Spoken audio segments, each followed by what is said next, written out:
E se Jesus aparecesse hoje, não em um templo ou praça pública, mas na sala de jantar de uma casa onde o silêncio entre as pessoas é mais alto que qualquer grito, onde os laços de sangue foram substituídos por feridas que ninguém mais tem coragem de tocar. A casa da família Silva cheira a poeira e lembranças mágoas. Na sala de jantar, uma mesa de madeira maciça, testemunha de décadas de jantares dominicais, agora está vazia, exceto por 3 pessoas sentadas em extremos opostos. Ana, a matriarca de 75 anos, observa as mãos enrugadas, evitando o olhar dos 2 filhos. Carlos, o filho mais velho de 50 anos, encara a janela, seu rosto um misto de raiva e cansaço. E Sofia, a caçula de 45, mexe nervosamente no celular, criando uma barreira digital entre ela e os outros. Há exatos 13 meses não se falam, desde a discussão sobre a herança do pai. O ar está pesado, carregado de tudo o que foi dito e do muito mais que ficou preso na garganta. E é nesse exato momento, quando o relógio da parede marca 7 da noite e o silêncio se torna insuportável, que a campainha toca. Ninguém se mexe. Ela toca novamente. E então, sem que ninguém atenda, a porta da sala se abre suavemente. Um homem vestindo roupa simples está parado na entrada, seus olhos percorrendo cada rosto com uma profundidade que parece enxergar além das máscaras e das dores. A paz esteja nesta casa, ele diz, sua voz um bálsamo imediato no ambiente carregado. Os 3 membros da família Silva ficam imóveis, congelados em suas poses defensivas. A intrusão deveria ser um incômodo, uma violação do seu espaço já tão frágil. Mas o homem na porta não parece um intruso.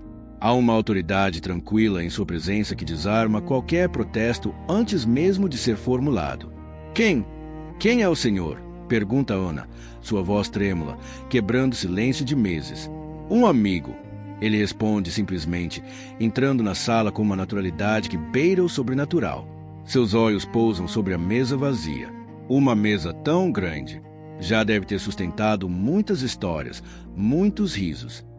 Carlos rosna, seu orgulho ferido falando mais alto. Essas histórias terminaram. Amigo, acho que o senhor se enganou de casa. O homem vira o olhar para Carlos, e seu olhar não é de confronto, mas de compreensão profunda. As histórias só terminam quando os corações param de bater. Carlos, e os de vocês? Ele faz uma pausa significativa. Estão batendo muito forte no momento.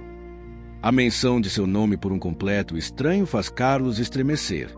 Sofia, finalmente, abaixa o celular, intrigada e incomodada ao mesmo tempo. Como ele sabia? O estranho não espera ser convidado. Ele se aproxima da mesa e pousa a mão sobre a superfície de madeira, como se estivesse sentindo suas cicatrizes e memórias. Uma mesa é um altar, ele comenta, sua voz suave preenchendo o vácuo entre eles. Onde se partilha o pão, mas também se partilha a vida. Onde se servem alimentos, mas também se servem perdões. Ana olha para ele, e uma lágrima teimosa escorre pelo seu rosto enrugado. Aqui só se servem silêncios há mais de um ano. Ela sussurra, a dor transbordando após tanto tempo contida. O silêncio também é uma linguagem.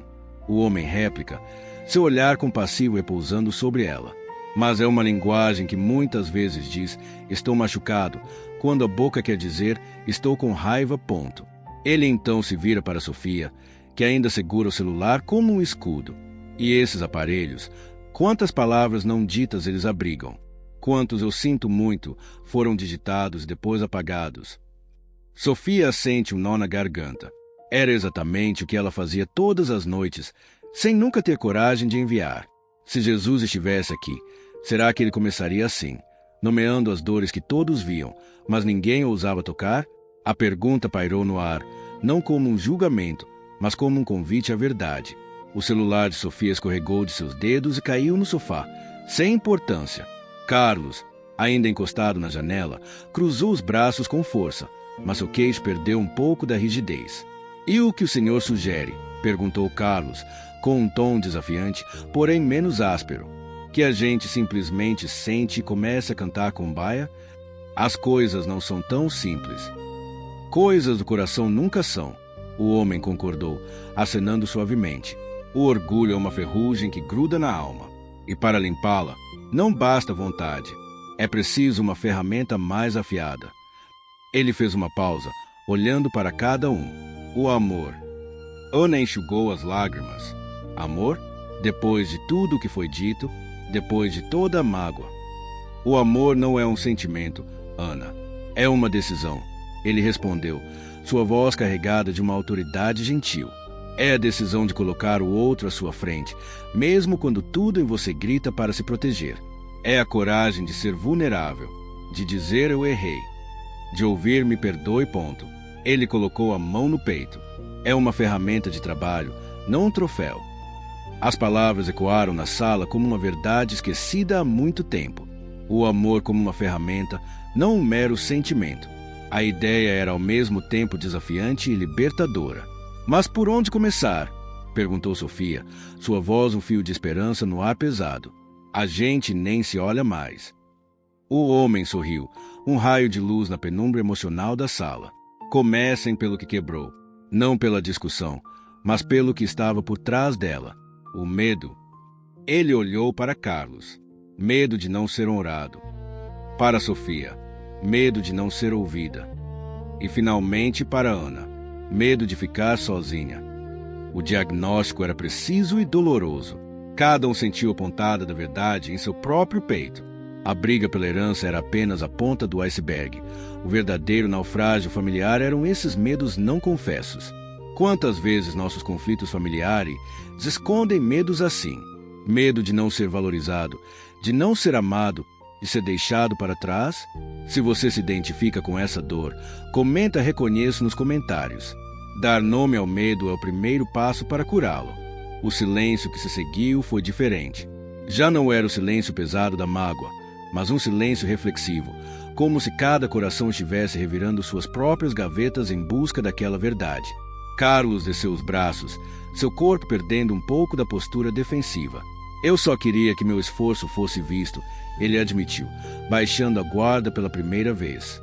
Trabalhei a vida toda ao lado do pai, e quando ele partiu, parecia que nada daquilo importava. Ana olhou para o filho, e em seus olhos havia um novo entendimento. Eu não queria te deixar de fora, Carlos.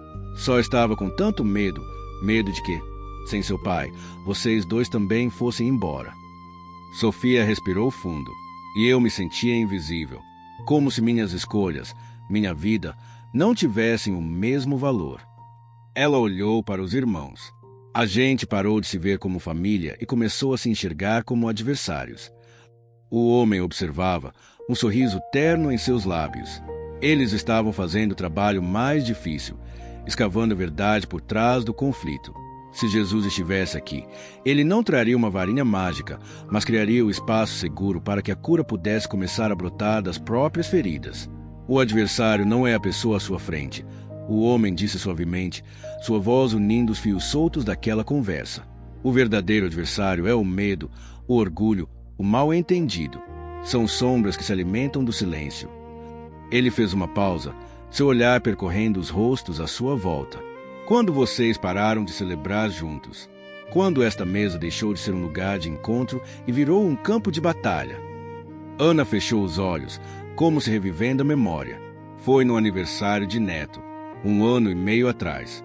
Discutimos sobre quem sentaria no lugar do pai e nunca mais nos sentamos juntos. Carlos engoliu seco. Eu me recusei a vir no Natal seguinte. Pensei, se não sou valorizado, não vou, ponto. E eu parei de ligar. Sofia acrescentou, a vergonha tingindo suas faces. Deixei o orgulho falar mais alto. Eles estavam vendo a sequência exata de como uma família se desfaz. Não com um estrondo, mas com uma série de pequenas desistências. O homem acenou lentamente, como se cada palavra confirmasse algo que ele já sabia. Cada não vou, cada não ligo. Foi um tijolo em um muro invisível. E agora vocês estão de lados opostos, olhando um para o outro através dessa parede, esquecendo-se que foram vocês mesmos que a construíram. Sua observação não era uma acusação, mas um espelho. Eles podiam ver a parede agora. Podiam sentir seu peso. E como a gente derruba isso? Perguntou Ana, sua voz carregada de uma esperança frágil. É tão alta. Tijolo por tijolo, ele respondeu, sua simplicidade sendo profunda.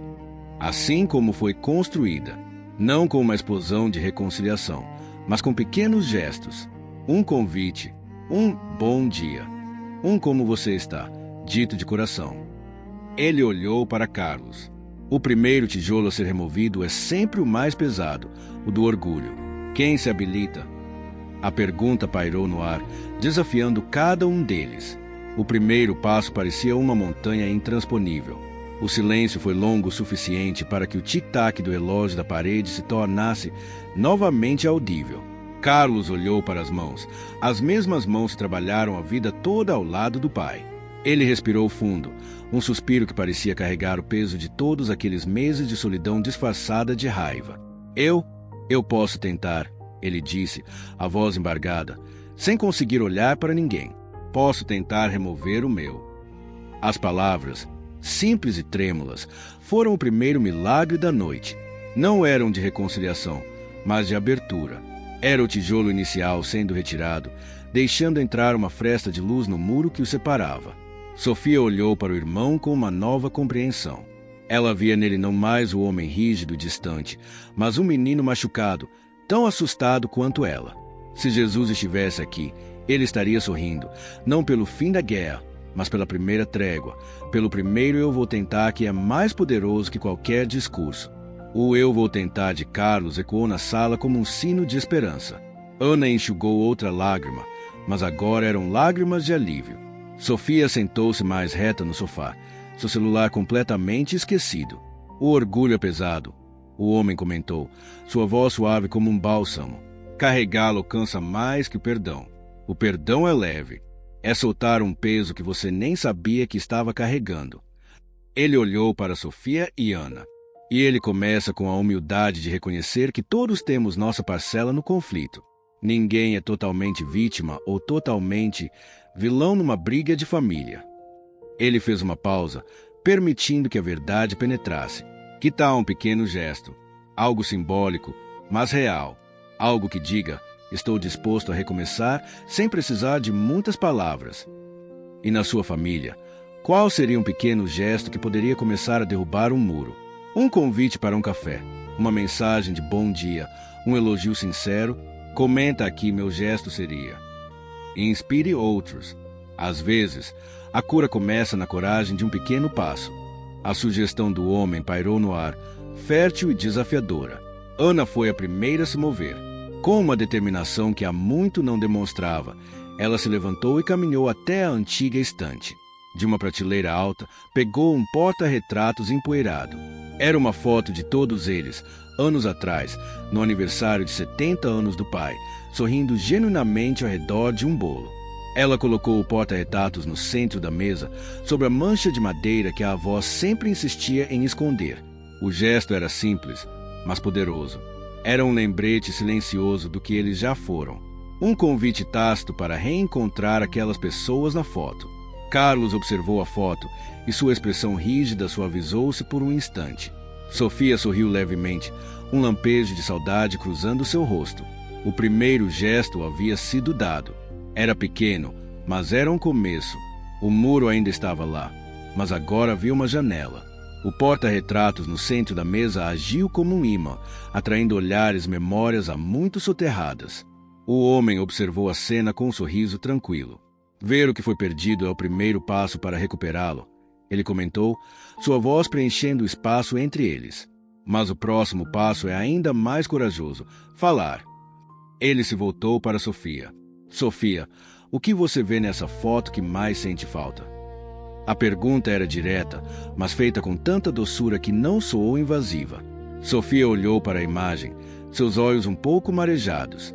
Sinto falta dos domingos aqui, do cheiro da comida da mamãe, das brigas bestas por futebol. Sinto falta do barulho, ela confessou. A gente fazia tanto barulho. Carlos surpreendeu a si mesmo a completar, quase num sussurro, e eu sinto falta de saber como está a vida um do outro de verdade. Era uma admissão de que, por trás da raiva, havia uma preocupação que teimava em persistir. As palavras de Carlos caíram como uma semente em solo que se julgava infértil. Ana olhou para o filho, e pela primeira vez em mais de um ano, não viu o homem bem-sucedido e fechado, mas o garoto que corria pelo jardim e vinha chorar no seu colo quando se machucava. Eu também sinto falta, Ana admitiu. sua voz frágil, mas clara. Sinto falta dos meus filhos, desta casa cheia de vida. Ela olhou em volta para a mobília silenciosa e impecável. Tudo está tão limpo, tão arrumado e tão vazio. O homem acenou lentamente, validando a dor de cada um. A saudade é a prova de que o amor ainda está lá. Ele não some com uma discussão. Ele se esconde, se machuca, mas não morre. Ele fez uma pausa, seu olhar percorrendo o rosto de cada um. O amor de família é um fio de ouro. Pode empoeirar, pode ser esquecido no fundo de uma gaveta, mas não enferruja, e sempre pode ser polido novamente. Se Jesus estivesse aqui, ele estaria lembrando a eles que o maior milagre não era multiplicar pães, mas reunir corações que estavam fragmentados. A metáfora do fio de ouro tocou cada um de forma profunda. Eles estavam sentados sobre um tesouro de amor, mas haviam se esquecido de sua existência, focando apenas na poeira que o cobria. Como a gente, Polê? Perguntou Carlos, usando a palavra do homem, sua voz menos áspera, mais curiosa. Com as mãos, o homem respondeu com simplicidade, com gestos, com palavras escolhidas não para ferir, mas para sarar. Ele se inclinou para frente, num gesto de intimidade. Que tal um exercício? Algo pequeno. Cada um de vocês vai dizer uma coisa que admira no outro. Algo verdadeiro. O silêncio retornou, mas agora era um silêncio construtivo, de corações vasculhando não as mágoas, mas as qualidades enterradas sob a raiva. Era um desafio assustador. Dizer algo bom parecia, ironicamente, mais difícil do que listar as falhas. Ana foi a primeira a quebrar o novo silêncio. Ela olhou para Carlos, seus olhos suavizados pela memória do garoto do jardim. Eu admiro sua força, Carlos. Sempre a admirou. Você segurou a empresa do seu pai com uma determinação que nem ele tinha. Eu só fiquei com medo de que essa força virasse uma parede contra nós. Carlos engoliu seco, visivelmente comovido. As palavras da mãe, longe de ser uma crítica, eram um reconhecimento que ele não ouvia há anos. Ele então virou-se para Sofia. E eu admiro sua coragem, Sofia, de sempre seguir seu próprio caminho, mesmo quando todo mundo duvidava. Eu deveria ter apoiado mais, em vez de só criticar. Sofia sentiu as lágrimas velem em seus olhos. Ela não esperava aquilo. E eu admiro o quanto você, mãe, sempre tentou segurar a família unida, mesmo quando a gente te dificultava. E admiro você, Carlos, por nunca ter desistido da família, mesmo brigado. A gente sentia que você ainda se importava. Já tentou um exercício assim na sua família? Dizer uma qualidade, um elogio verdadeiro para quem você está distante, é assustador, mas pode ser o início de uma nova conversa. Se você se sentiu tocado por essa cena, comenta "vou tentar". Sua coragem pode inspirar outras famílias. O exercício funcionou como um feitiço de quebra-gelo divino. O clima na sala havia mudado perceptivelmente. O ar, antes pesado e irrespirável, agora parecia circulante. As posturas corporais estavam mais relaxadas, os olhares já não se evitavam completamente. O homem sorriu, um sorriso que irradiava uma paz contagiante. "Vem", ele disse suavemente. "O amor ainda está aí. Vocês só precisavam se lembrar de como ele soa, como ele se parece nos olhos um do outro." Ele então se levantou e caminhou em direção à cozinha. Falando em lembrar, esta casa guarda outro som, outro cheiro, algo que talvez possa ajudar a trazer mais memórias boas à tona. Ele parou na entrada da cozinha e olhou para Ana. "Ana, você ainda tem a receita daquele bolo de laranja que seu marido tanto amava?" A pergunta foi tão específica e inesperada que Ana ficou boquiaberta por um momento. Como ele poderia saber? "Eu tenho", Ana respondeu, sua voz um misto de surpresa e nostalgia. "Está no caderno azul da minha mãe." "Que tal?", o homem sugeriu, seu olhar um convite gentil. "Fazer o bolo juntos, não para resolver tudo de uma vez, mas para compartilhar uma tarefa, para criar um novo cheiro bom nesta casa, que possa começar a cobrir o cheiro das palavras ruins." A ideia era ao mesmo tempo simples e genial. Era uma ação, não apenas mais conversa. Era um convite para trabalharem lado a lado, como faziam antigamente. Carlos e Sofia trocaram um olhar. Era estranho, desconfortável, mas não mais impossível. Eu posso ajudar, Sofia ofereceu, hesitante. Lembro-me de que eu rabiscava massa quando era pequena. E eu posso lidar com o forno, Carlos acrescentou, surpreendendo a si mesmo. Era um gesto prático, um jeito de contribuir sem precisar de muitas palavras.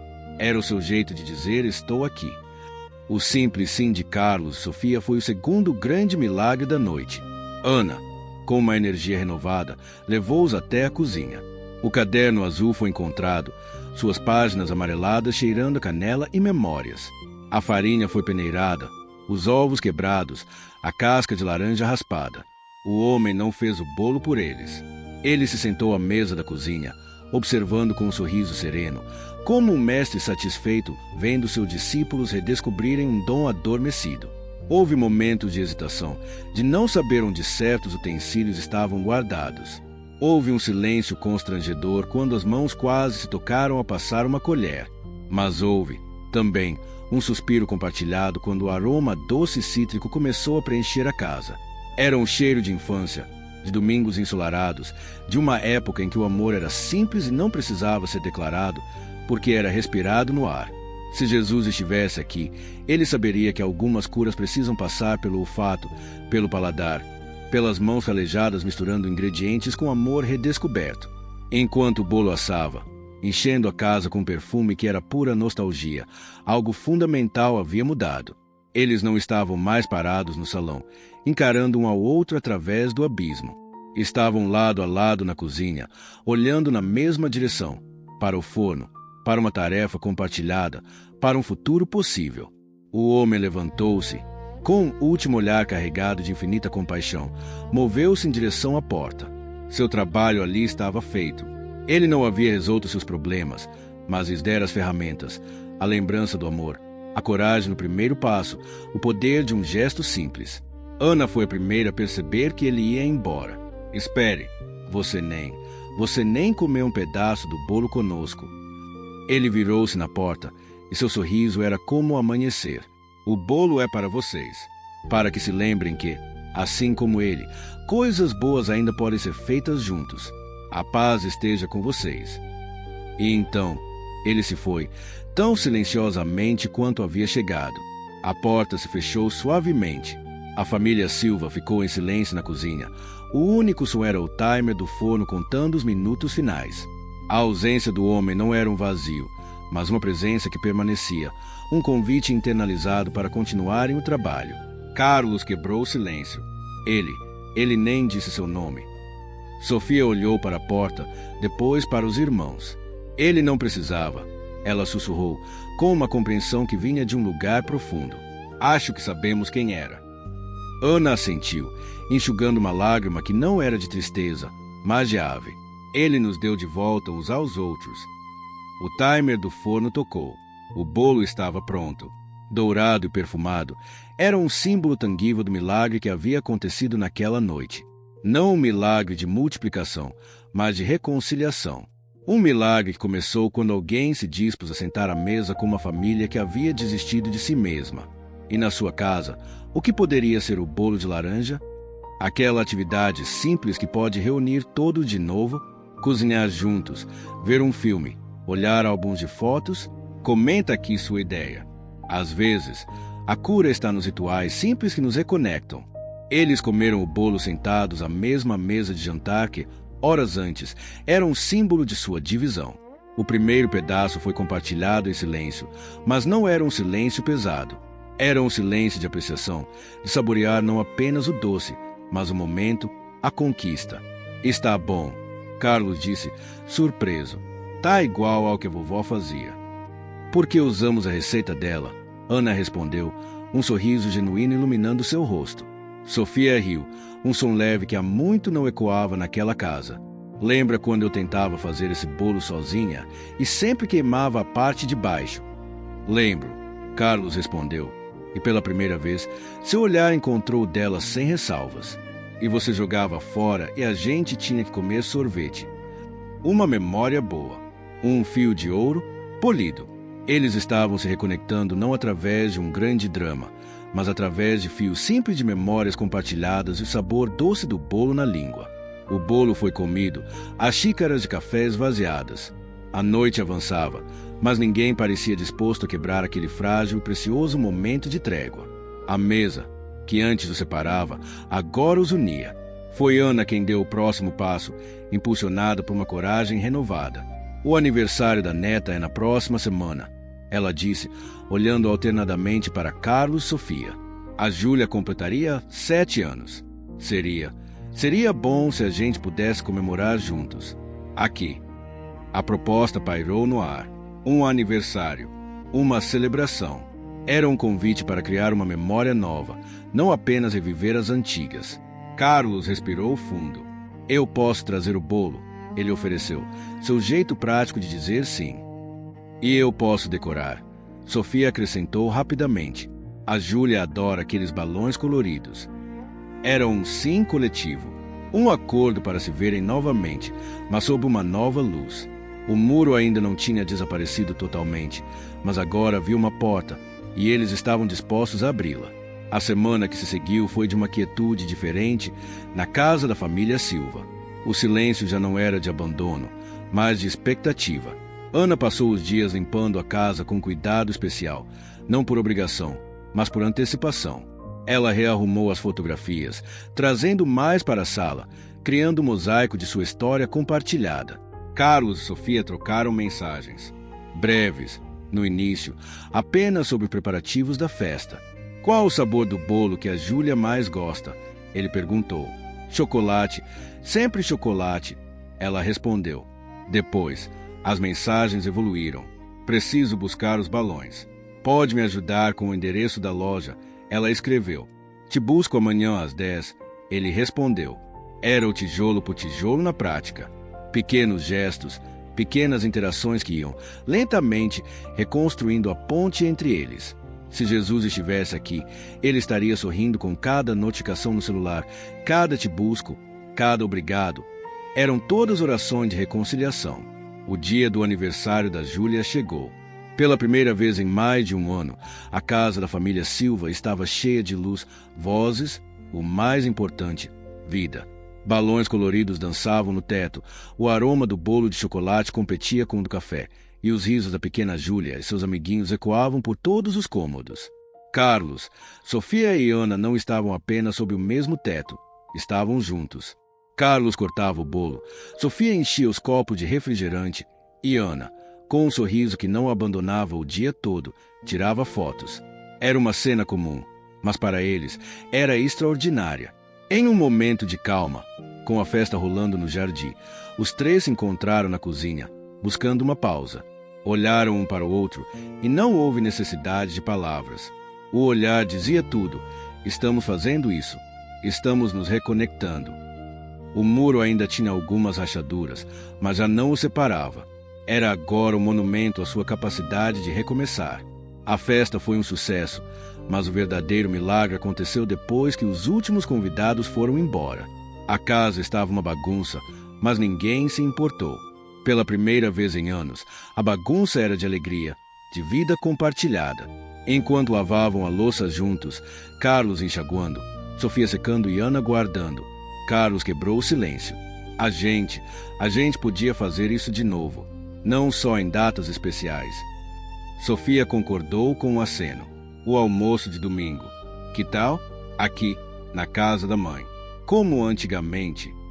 Ana sentiu o coração aquecer. Eu adoraria, ela disse, sua voz carregada de emoção. Adoraria ter meus filhos de volta à minha mesa aos domingos. Era um novo pacto, um compromisso de presença, de esforço contínuo. Eles sabiam que não seria perfeito, que haveria dias difíceis, mas o sim dado naquela cozinha era um alicerce sólido. E na sua família, existe um ritual que poderia ser resgatado, um almoço de domingo, um cinema na sexta, uma simples ligação em vídeo. Comenta aqui meu ritual seria. E comprometa-se com um pequeno passo para reconectar sua família. Os almoços de domingo tornaram-se um ritual sagrado na casa de Ana. Aos poucos, as conversas foram se aprofundando, indo além das superficialidades. Eles começaram a compartilhar medos, sonhos adiados e arrependimentos. A mesa já não era um campo de batalha, mas um santuário de vulnerabilidade e perdão. Carlos confessou seu medo de falhar sem a figura do pai. Sofia compartilhou a solidão que sentia, mesmo cercada de pessoas no trabalho. Ana falou do pavor de envelhecer sozinha. Cada confissão era um novo tijolo retirado do muro, um fio de ouro sendo pacientemente polido. Se Jesus estivesse aqui, ele estaria à mesa com eles, não como um juiz, mas como arquiteto dessa nova fundação familiar. A presença que iniciou a reconciliação agora se manifestava na coragem de cada um em ser verdadeiro, em se expor, em confiar novamente. 1 ano se passou desde aquela noite milagrosa. A família Silva não era perfeita. Ainda havia desentendimentos, discussões sobre coisas pequenas. Mas a diferença era fundamental. O conflito já não era um precipício intransponível. Era um obstáculo que eles aprendiam a contornar juntos. Numa tarde de sábado, estavam todos na casa de Ana, ajudando-a a organizar o sótão. Encontraram uma caixa cheia de antigos álbuns de fotos. Sentados no chão empoeirado, passaram horas revivendo histórias. Riam dos cortes de cabelo, das roupas vintage, das expressões engraçadas. Carlo pegou uma foto específica. Era ele e Sofia, crianças, sentados no balanço do jardim, com os braços um sobre o ombro do outro. Lembra disso? Ele perguntou à irmã. Sofia sorriu, com os olhos marejados. Lembro. Éramos aliados.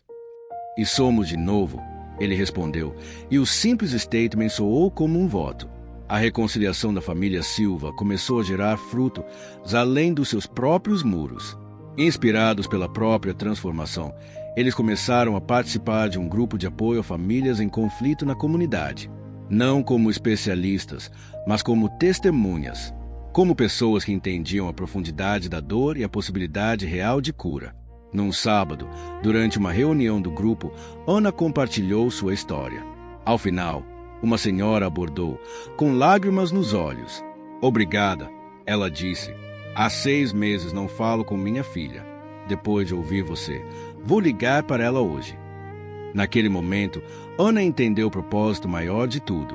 A visita divina em sua sala de jantar não era apenas para curar sua família, mas para transformá-la em um instrumento de cura para outras. Sua história de reconciliação pode inspirar outras pessoas. Se você já vivenciou um reencontro familiar, por menor que seja, compartilhe nos comentários. Use a hashtag #CuraFamiliar. Sua coragem pode ser o raio de esperança que outra família precisa. Anos se passaram. A casa da família Silva continuava sendo o ponto de encontro aos domingos, agora com a neta Júlia crescida e outros membros se juntando. O amor, uma vez redescoberto, tornou-se uma tradição viva, cultivada com intencionalidade e gratidão.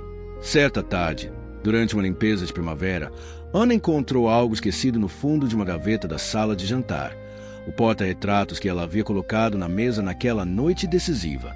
A poeira do tempo havia se acumulado sobre o vidro, mas os sorrisos na foto permaneciam intactos. Ela limpou o vidro com cuidado e colocou o porta-retratos de volta na mesa, agora não como um lembrete do que foi perdido, mas como uma celebração do que foi recuperado.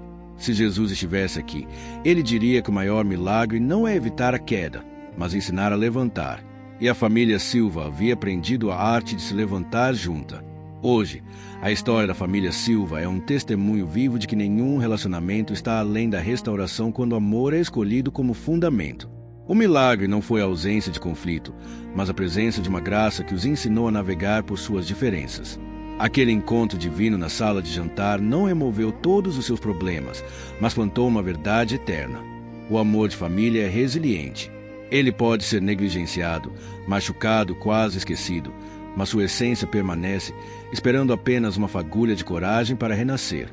Se Jesus estivesse aqui, ele nos lembraria que sua presença mais poderosa não está em templos de pedra, mas nos lares onde corações quebrados se reúnem para reconstruir.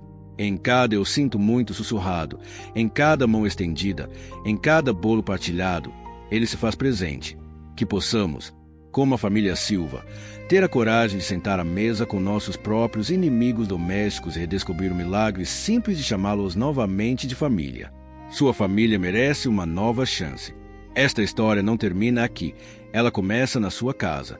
Clique aqui para se inscrever e faça parte de uma comunidade que acredita na restauração familiar.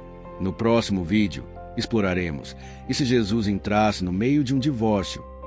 Você não está sozinho nessa jornada.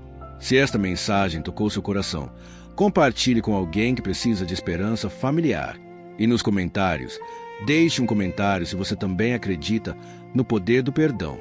Sua história pode ser a próxima a ser transformada.